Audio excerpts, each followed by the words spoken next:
안녕하세요. 책으로 공부하는 미래 시청자 여러분. 저는 채널 운영자 신진상입니다. 오늘은 꾸페시의 행복여행으로 유명한 저자죠. 프랑스와 롤로르. 프랑스어는 쉬운데 롤로르가 어려워가지고 발음하기 어려운 작가예요. 그 저자가 SF 소설에 도전했다고 해서 제가 책을 구해서 봤습니다. 그래서 오늘 그 책의 리뷰를 해볼까 합니다. 그래서 책과 저자를 소개하고 책의 줄거리를 얘기하고 그리고 이분의 영원한 테마, 그쵸, 행복에 관한 주옥 같은 담론들에 대해서 좀 생각을 해보고요. 그리고 책 공미의 마지막 평가를 로 끝내겠습니다. 구독과 좋아요, 알림 설정 부탁드리고요. 특히 구독은 제게 큰 힘이 됩니다. 예. 최근에 이제 제가 낸 책 대한민국 명문학군 입시지도라는 책이 반응이 좋다는 점 말씀드리고, 요 푸른 행성이 있었다. 요 표지에서 봐도 SF 소설인 게 다 드러나죠. 푸른 행성은 지구잖아요. 지구 바깥에서 지구를 보게 되면요, 우주인들이 하는 얘기가 정말 신의 존재를 믿을 수밖에 없게 된다. 그래서 참 알겠지만 우주 비행사 중에서는 종교에 기여하고 목사 된 사람이 그렇게 많아요. 그래서 여기 보면 전 세계 30여 개국에서 500만 독자를 행복을, 국내에도 굉장히 많죠. 국내 꾸페시의 시리즈 저자의 첫 SF 소설. 그래서 제가 이제 SF 소설 매니아고 또 미래의 전문가 아니겠습니까? 미래학의. 그래서 저는 책을 누구보다도 먼저 빨리 읽으려고 노력을 했습니다. 그래서 이분이에요. 프랑스와 롤로르 69세고요. 정신과 의사입니다. 심리학자이기도 하죠. 모든 정신과 의사는 심리학자이기도 해요. 근데 심리학자가 다 정신과 의사인 건 아닙니다. 그래서 이제 심리 치료를 통해 가지고 약간 스타일이 빅터 프랭클과 비슷하게 대화를 통해 가지고 그렇죠? 그렇게 빅터 프랭클이 의미에 대해서 천착했다면은 이 프랑스와 롤로르는 행복에 대해서 천착했다고 할 수 있겠죠. 행복도 사실 인생에서 정말 중요한 거 아니겠습니까? 그래서 이 쿠페시의 행복 여행이라는 영화가 히트를 했고 사람은 소설보다는 영화를 본 사람들이 더 많다고 생각되더라고요. 그래서 영화는 요즘 그렇잖아요, 다. 영화가 훨씬 더 그쵸, 압도적이죠, 소설보다.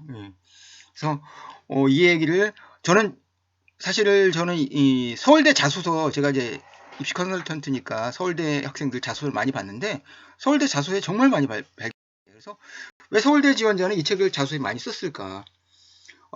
인간에게 가장 큰 그거잖아요. 그리고 행복은 일상 속에 있다. 삶의 소소한 편리 속에 있다. 뭐 이런 얘기인데 삶에서 찾아야 된다는 거죠. 그렇죠? 자기 일상에서 행복 찾지 않고 나에게 앞으로 주어질지는 모르는 그런 것에서 행복을 찾다 보면 영원히 행복을 찾을 수 없는 그런 게 인간 아니겠습니까? 그래서 어떤 행복에 대해서 얘기해주면서 지원자들이 좀 자기가 그만큼 청소년들이 행복에 대해서 그렇게 많이들 생각하지는 않잖아요. 뭐 입시에 성공하는 게 행복이겠지만 여하튼간 그래서 굉장히 많이 썼습니다. 그래서 저도 다른 각도 여러 각도에서 이 자소를 쓴 이 책에 대해서 자소서를 많이 접했고요. 그래서 이제 줄거리 얘기를 하자면요. 다른 SF 소설과 좀 다른 점이 다른 SF 소설은 이제 테라포밍 화성으로 가는 거잖아요. 근데 이건 화성에서 오는 겁니다. 화성으로 갔다, 그러니까 쉽게 말하면 이제 지구가 더 이상 못 살고 제가 영화 이제 어, 정의를 본 지 몇 시간이 지나지 않았는데 정의가 굉장히 저는 재밌게 느껴졌어요. 그냥 이제 지구 어떤 온난화라든지 뭐 쉽게 말하면 이제 그런 기후위기라든지 인간의 재앙, 인류의 재앙은 그쵸 결국 인간을 화성으로 테라포밍하게 만드는데 근데 이 줄거리에서 이 주인공 르뱅은 화성에서 지구로 파견됩니다. 더 이상 화성은 이제 쉽게 말하면 완벽히 통제된 이제 그런 사회고요. 완전히 이제 멋진 신세계 같은 사회고 인공지능이 지배하는 그래서 인공지능이 없는 그러니까 쉽게 말하면 문명화 이전의 인간을 만나는 거죠 지구에서 그래서 벌어지는 일들이에요. 그래서 약간 멋진 신세계와도 비슷할 수 있고 그리고 인공지능 얘기를 다룬 수많은 SF 소설과 겹치는 그런 부분들이 있습니다. 근데 여하튼 지구로 귀환한다는 점에서 다른 SF가 다르다는 점. 그리고 그게 문제. 화성으로 떠난 지구인이 다시 지구로 돌아오는 이유는 뭘까요? 뭔가를 찾기 위해서죠. 그렇죠. 쉽게 말하면 이제 우리가 뿌리를 찾기 위해서 제가 어렸을 때도 봤던 그 알렉스 헤일리의 뿌리라는 소설이 그렇게 인상적이었는데 그런 거예요. 뿌리를 찾고 싶은 거예요.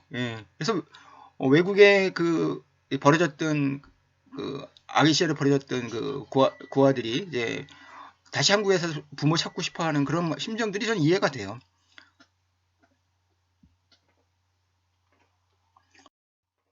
그리고 이 소설을 읽는 키워드는요, 이제 AI가 지배하는 그 이제 미래 허성의 모습에서 콜론이라고 하죠. 변호사나 의사, 외교관 이런 사람들은 용도불명의 인간이 되었습니다. 용도불명의 인간, 이런 말들이 이게 굉장히 자주 등장하는데요. 사실상 AI가 만들어지는 어떤 미래는요, 용도불명의 인간이 정말 많이 늘 거예요. 그러면 이제 진짜 AI가 고민할 시점이 언젠간 오겠죠.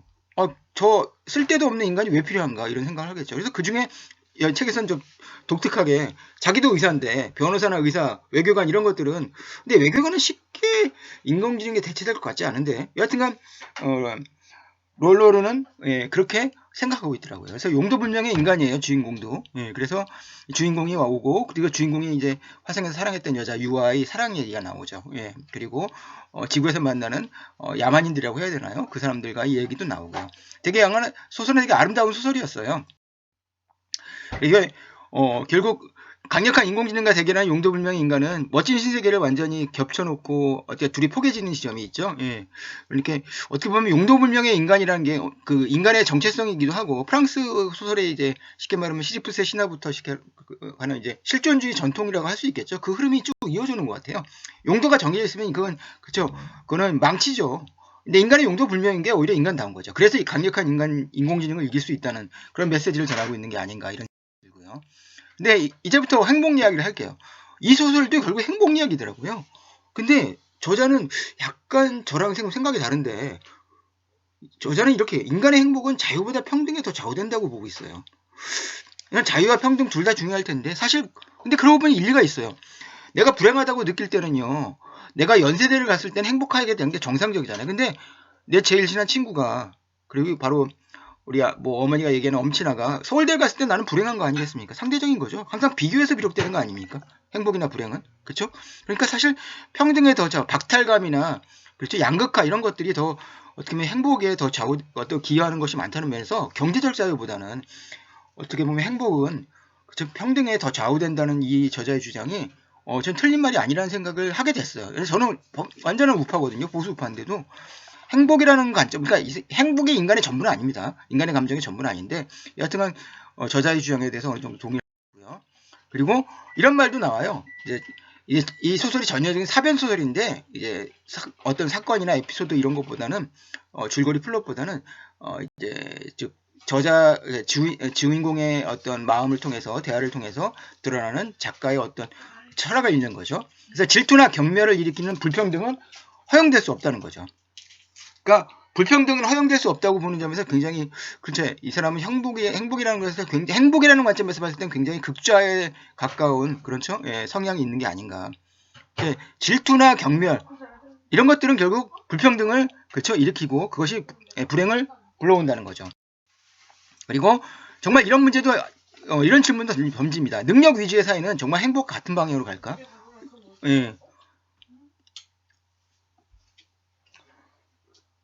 정말 저는 여기에 대해서 능력 위주의 사회는 그쵸? 미국 사회가 그러면 가장 능력 위주의 사회니까 가장 행복해야 되는데 미국인들이 가장 불행 지수가 높잖아요. 중국이 오히려 더 행복 지수가 높다는 그쵸? 통계 결과가 나온 걸 보면은 반드시 능력 위주의 사회라고 해서 행복으로 그쵸? 인간을 이끌고 가는 것은 아니다 이런 얘기를 할 수 있고요.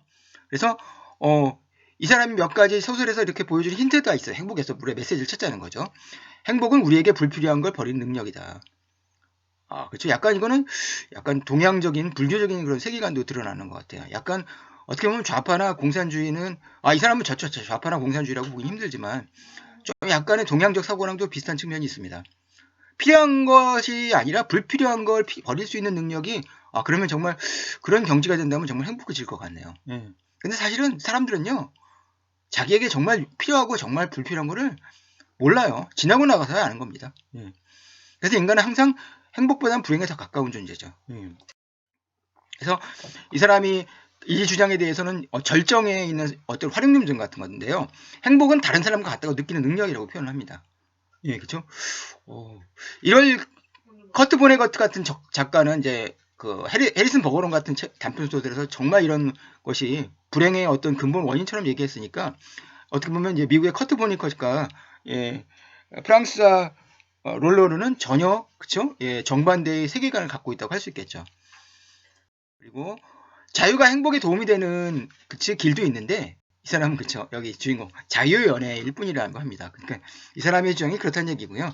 저는 자유도 행복에 굉장히 많이 기여를 한다고 생각합니다. 조금 더 그렇지만 무게를 따지자면 자유보다는 행복이 저 평등이 조금 더 도움이 될 거라는 생각을 합니다. 그래서 좀 평가를 하자면요. 스토리보다 사유에서 더 재미를 찾는 소설이고요. 그래서 어떤 근본적인 인공지능의 세상, 인공지능에게 인간의 행복을 맡길 수 있을까? 인간의 행복이라는 감정은 인공지능이 느낄 수도 없는 것 같아요. 그러나 좀 재미를 발견하기에는 사건이 평탄한 단점이 있습니다. 그래서 정통 SF 소설을 기대했다면은 저는 호주 출신의 하드 SF 작가, 제가 리뷰에도 소개했던 그렉 이건의 책을 여러분들에게 강력히 강추합니다. 네, 이상으로 리뷰를 마치고요. 다음엔 더 미래에 도움이 되는 책으로 찾아뵙겠습니다. 감사합니다.